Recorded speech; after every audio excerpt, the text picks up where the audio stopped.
My name's Susan Farquhar from Cala Property. I'm the Managing Director and the founder.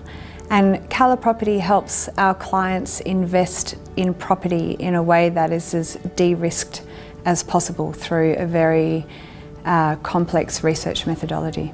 One of the things I learned in business through the businesses that I've had for 25 years now is to fail early and fail often, because it's cheap, it doesn't cost you a lot, and it's not a lot of risk to your reputation either. One of the reasons why I started Cala Property is because I failed spectacularly in investment property when I was young. When I started to get back on my feet again, I really started to think about what were the factors that made a good investment property.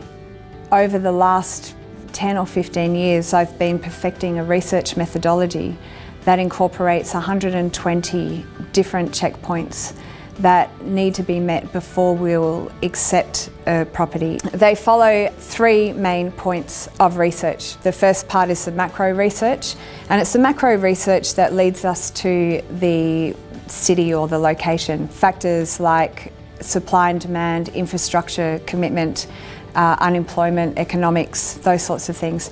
Then we have the micro research, which leads us to the suburb, which is pretty much who wants to live there, what's it close to, and what are the amenities that you don't have to pay for by investing in that property. And then we do the due diligence and have a few other layers on top of that.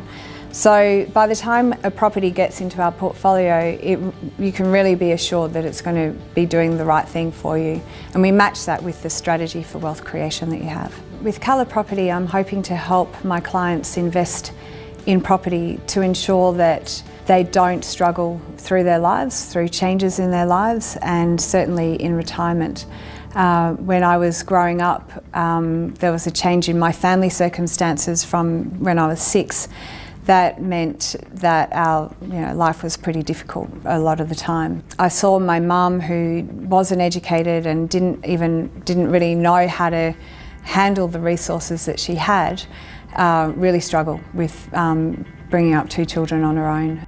One of my aims with Cala Property is to ensure that my family and my friends, as well as my clients and their family and friends, aren't affected by the changes that life inevitably throws up at you.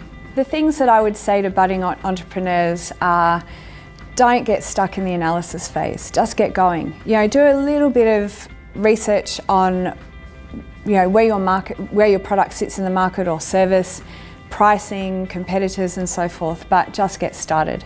You're really not going to understand your business until you start practicing it. The second thing is to make sure that the foundations of everything that you do is solid. From your purpose, from doing the business in the first place and the ethics that sit behind that, but also from basic technical and product, making sure that you hold all of that IP within the company. The other thing too is to have a really well-rounded business. Don't focus just on profits. Focus on the community that you operate within, the people that work for you, the people that you help. Are you helping anyone? Answer those questions, and then everything else will flow from that. Something that's very important to me is giving back to the community, whether that's through my employees' development, whether that's through the service that I give to my clients, or in a really more structured and obvious way, which is supporting a charity in Vietnam called the Children's Education Foundation. It was set up by an Australian woman who was over there researching a cookbook, and she realised that there are a lot of kids that could be educated fairly cheaply that would help break the cycle of poverty. Giving back to the community as well through mentoring, children or women or whoever your group is. I think that's also something that you can do really easily, and it gives you so much in return.